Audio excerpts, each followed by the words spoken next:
So this is one person who is actually very authoritative as far as ethics is concerned. You cannot imagine that when I will be faced with a moral dilemma, that time I will learn the whole ABCD of morality. And it is not easy for people to learn this from the books. It's not clear. Hello and welcome to this special session and this special conversation with a very esteemed guest, somebody who I am very proud to call my friend, and someone who I've known through the years, somebody who I consider to be much wiser than me, and definitely somebody whose advice I always rely on. The reason that he's here today, ladies and gentlemen, is that he has certain very valuable pieces of information and I would say experiences and insights that I want to extract from him and give to students who are UPSC aspirants and people who were once in our situation. Yes. My guest is the Joint Commissioner of GST, Shri Amit KR Singh. Welcome. Thank you, Ravi. Warm welcome, and also thank you for taking out the time, because I know life in the civil services is crazy. It's not easy and it takes a lot out of you. So you've come. So a few things before we begin. First thing, what I want to do in this session with Amit sir is, for one, he was a working professional and he was working in IT industry when he cleared the exam. I want to understand how he did that, and I want other working professional aspirants to also realize it and see if there are any good insights we can get. Yes. Second, this is very interesting. He actually lectures on ethics to officers in the National Academy. So this is one person who is actually very authoritative as far as ethics is concerned. It is not somebody who has read ethics or he does ethics and he teaches it. He teaches the right type of ethics in India to the right type of people. And so we would definitely want his insights on that. So this is the type of content that we'll be covering. This is the type of insights that I'm hoping to get out of this conversation. Amit sir, my first question is, of course, working professionals. You have had that experience. Yes. IT industry. How was your experience? How did you clear it? What insights can you give my students, many people who look up to you and to us and for guidance? How you clear UPSC with the entire thing? So, Ravi, a very valid question. And let me start on a positive note here that if you remember, earlier, even if you did all of the self-studies, mere giving of the examination, mains examination, could actually span a period of about 1 month. Now, that period, a working professional is hard to get a 1 month leave also. But with the reforms in administrative examinations which UP has brought about, one of the things that is that the exam finishes in 1 week. The expectation of UPSC and the government is not that you will sit for 3 years and do nothing and just prepare for UPSC. That will be taking you completely in a divergent direction from where an aspirant is expected to be while attempting UPSC as a person.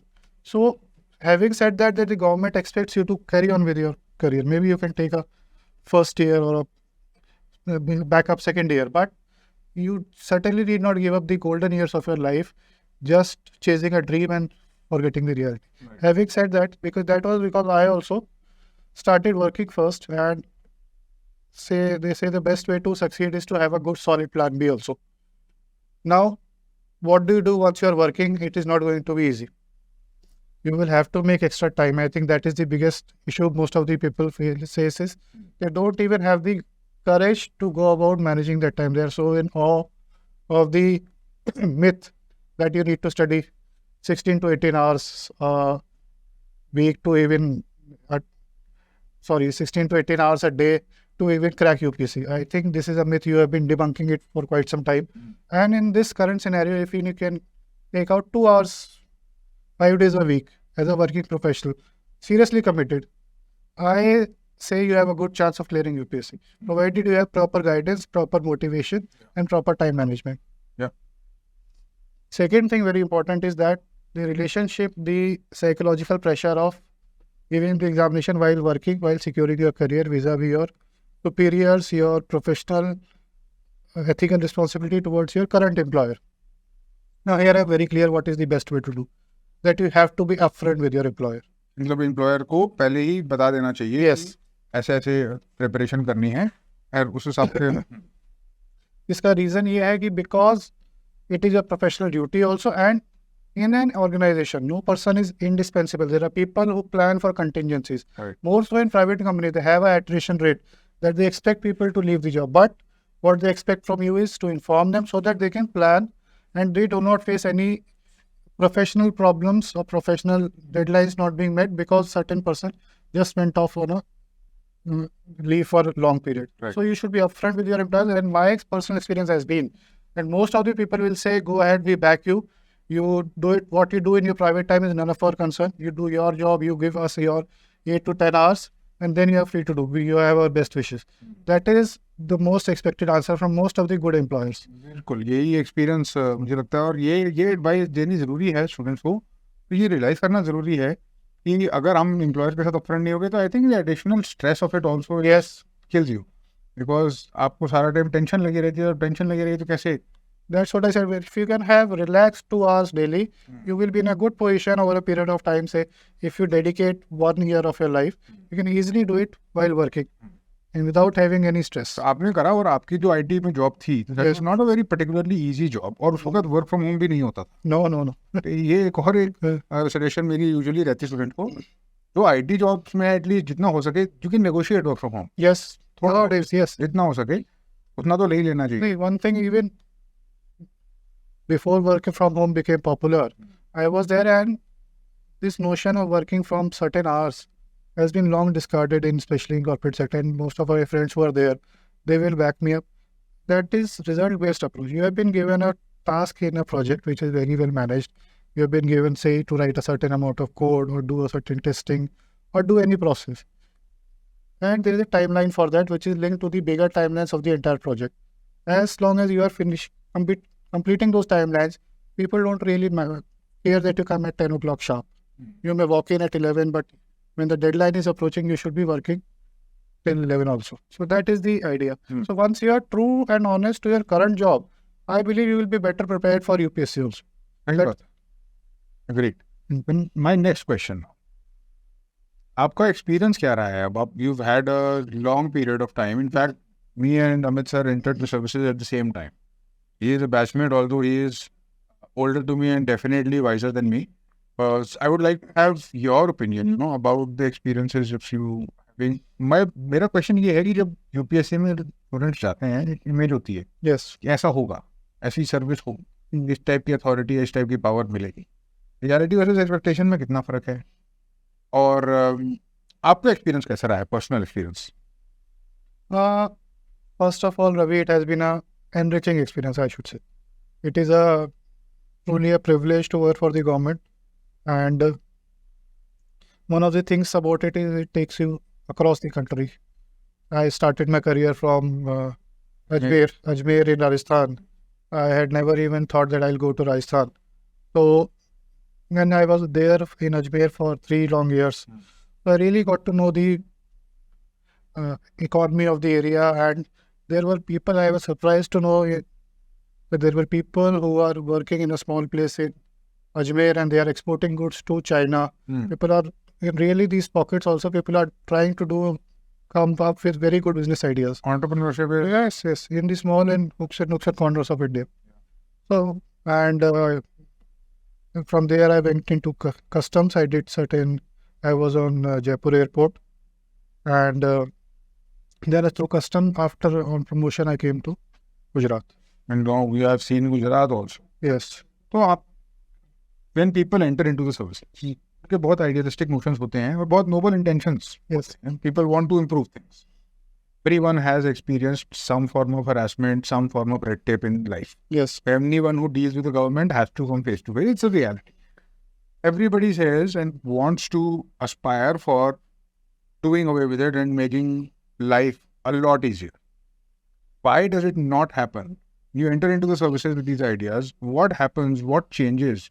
That people become comfortable, or whatever that happens to them. What happens, and why doesn't the system change despite all these people and all these noble ideals? So what you said, Ravi, is very true. It is, I think this is a classic case of being much easier said than done. So people come in with the expectation that they will be able to change the system, but somehow even I cannot truly say that I comprehend, but people somehow underestimate the magnanimity of the system in which they are operating, and the authority which they are operating, and because of that authority, the checks and balances they have to go through for even the system to move a little bit. So in that change needs to be brought about with the too much of effort has to go through to bring about good change. Yes. So too much of effort, I mean, people have to be really committed to that. That change is very hard to come by. Very hard. Yes. And second is that sometimes I have experienced that people try to bring about change, and while their tenure is there, they may have but as soon as they are shifted across the bureaucracy to a different position, the change they brought about crumbles. What I believe should be done is that change should be brought about in the processes in such a way that they are not based on any individual. The individual can be pulled out and still the system works. That is what is true bureaucratic change. Right. Now, what about ethics in real life? And people, up to ethics का एक paper introduce हो गया है, it's become very important. उसके बारे में, of course, you are the authority and you are the expert on this. We'll talk about that. Yes. But what happens to the ideals? And how do you think ethics factors in real life? Especially in the public service. The ethics is, I think we are making ethical decisions without our knowledge all the time. We in our day-to-day interaction, it is so imbibed. Undercurrent is always, the first layer is always ethical. So we just do it on autopilot. It is only when we are faced with some real life ethical dilemma that those questions or those morals come to the outset. Now, when we are working in public life, as I said, the most important thing here from any other job is that you are representing the government. And here is the catch. By representing the government, you are actually representing the will of the people. People get the first part, but somehow ignore or miss out on the second part. So that is the whole journey that one has to make to have proper ethical conduct in public discourses and public interactions. Yes. So this idea about entitlement, power, Yes. authority, ये थोड़ा तो egoistic हो जाता है इंसान उस माहौल में. And after a while, I think it starts to get to your head. I've seen it over the years, I was there.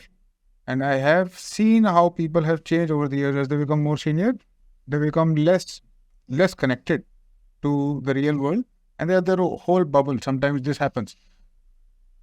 I try to tell these students, but I don't think this is stressed upon in training. Yes. When you give lectures on ethics to officers, serving officers, UPSC selected officers, what do you tell them? I tell them that first of all, while they are preparing for the examination, the ethical, that they should very, very clear why they are studying ethics, why they are studying such an important topic which has been recently introduced in UPSC. If you see across the total marking pattern, 10 to 20% of the marks are basically directly or indirectly based on your one aspect, that is ethics. That is the importance that has been placed across the Administrative Reforms Commission, that people should have idea of ethics.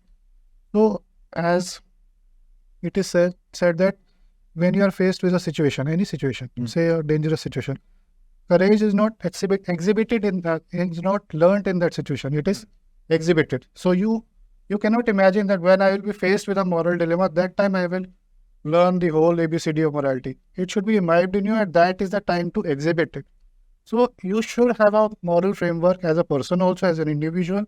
Especially we have a certain framework in society when you are working as a bureaucrat in civil services, in public service, I should say. You should be very aware of the framework that you are following. Yeah. Here is the ethical dilemma which I myself face. Yes. My ethical dilemma is that I have to teach my students ethics. I want to teach them and I want them to do well in the exam. Yes. Right? My ethical dilemma is that the UPSC is posed a problem. जो उसमें questions होते हैं ethics के paper में, जो case studies होती हैं, उनको पढ़ के मुझे ऐसा लगता है कि इसका जवाब ठीक से देने के लिए you need experience in the field. But that experience obviously they don't have because they are still preparing. They want to get there. Yes. I have had the experience, you've had the experience, we can make sense out of it. We can say some useful things there. Yes. How do I teach this to people? See, one, I would say ki what you having seeing the case studies as officer who has worked in the bureaucratic system, you may feel that the answers written by the students are somewhat idealistic. But I believe some sense of idealism is also not bad.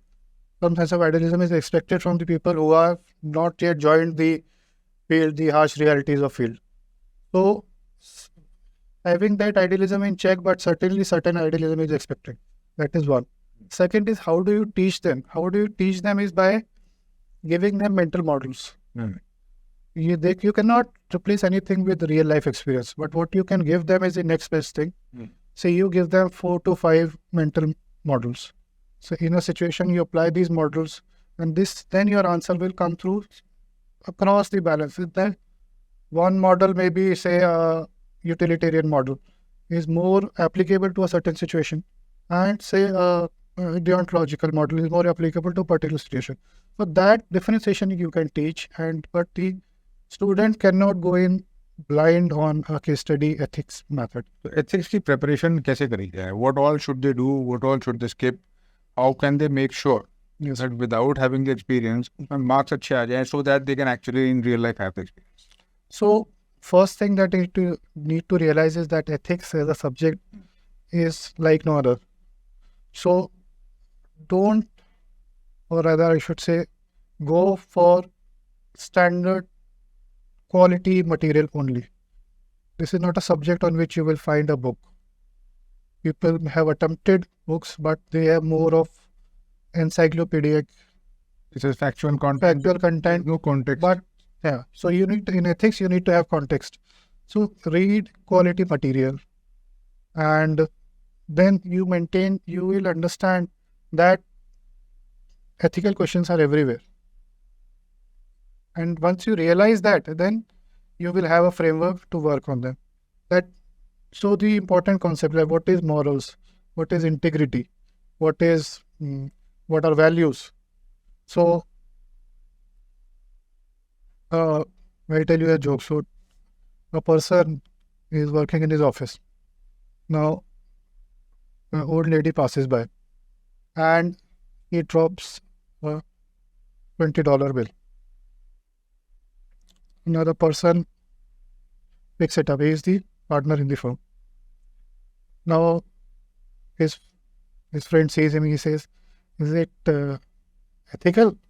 So he said, "See, this is the difference between morals and ethics. If I don't tell the lady, it is immoral. But if I don't tell my partner, it is unethical." So unethical is more of a professionally put down morals. So, now, coming back to studying for ethics paper, I think people need to first find out quality teachers, quality content, and have the right framework how to go about. No, not too much of idealism and not too much of practicality. Also, you are expected to have the key thing you are looking for there is innovation. I think that is where you can really have a spark in a case study method and in ethics paper in general. You need to come up with innovative ideas for certain case studies. So you have lectured on ethics, and abhi to bilkul we are on a superficial level. Yes. And we have not gone into the academics of it. हमने utilitarianism versus deontology या ये सब frameworks कैसे fit कर सकते हैं, किस type की case studies में अभी तक नहीं किया. We have had such conversations in the past. Yes. And it would be very exciting to see you actually teach some case studies maybe. Yes. But that may be in the future, but yeah, that would be something very valuable क्योंकि मुझे लगता है कि चाहे whatever the coaching industry does, honestly speaking, ethics पढ़ाने के लिए you need to have the experience, otherwise you cannot possibly do justice to it. जब मैं वो ethics की case studies पढ़ता हूँ तो even sometimes I'm hard pressed to put myself in a situation, क्योंकि हमको जो भी experiences हुए हैं not across the board, हमारे डिपार्टमेंट में और हर किसी के साथ ऐसा ही होता है.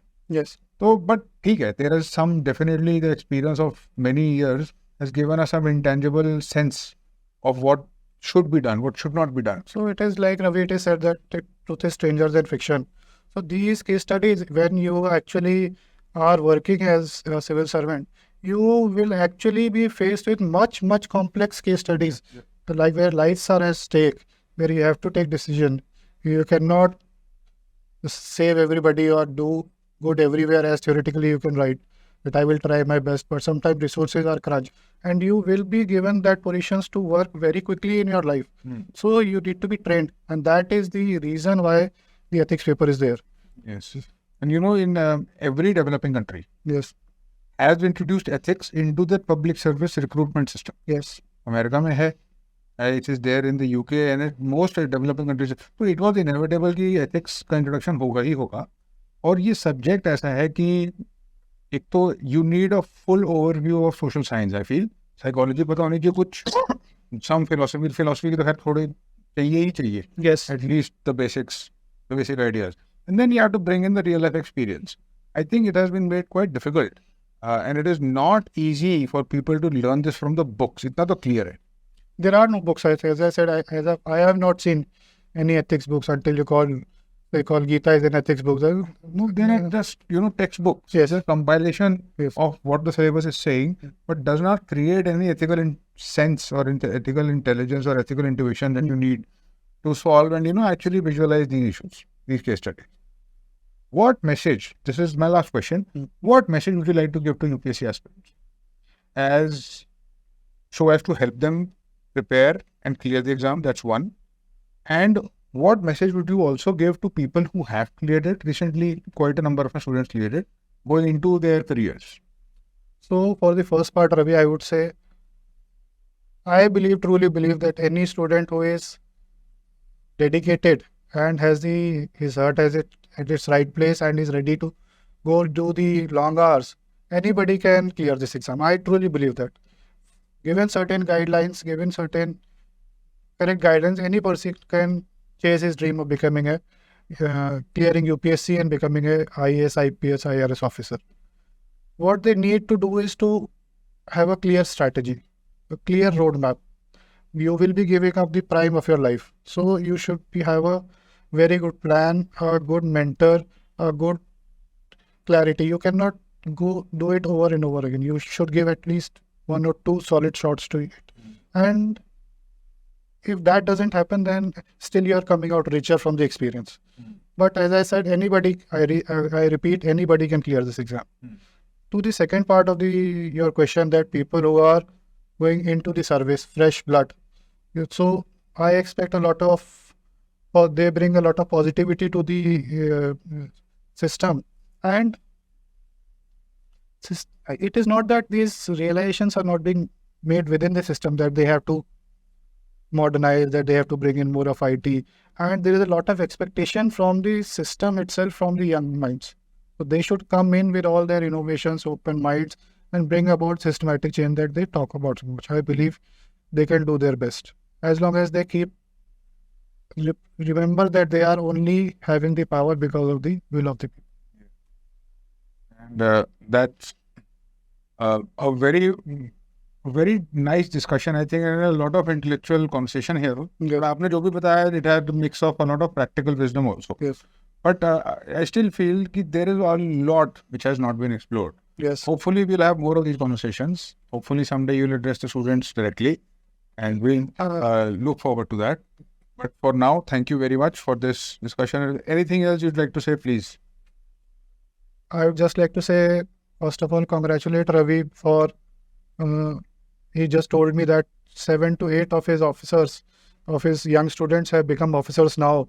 So that in this short span of period of time is an excellent achievement. So, and I have been sort of very closely following Ravi behind the scenes. So you have been doing a lot more than that. And we often used to talk about this. Best thing about this is that he is able to bring real positive change in the studies, in the aspirations of the young mind. That is the biggest positive. And that is, I think, what is the driving force also for Ravi. Yes. So I wish you best of the luck. And if you someday call me as a guest lecturer, I would be honored to come. The honor would be mine. Yeah. Thank you. Thank you, Ravi.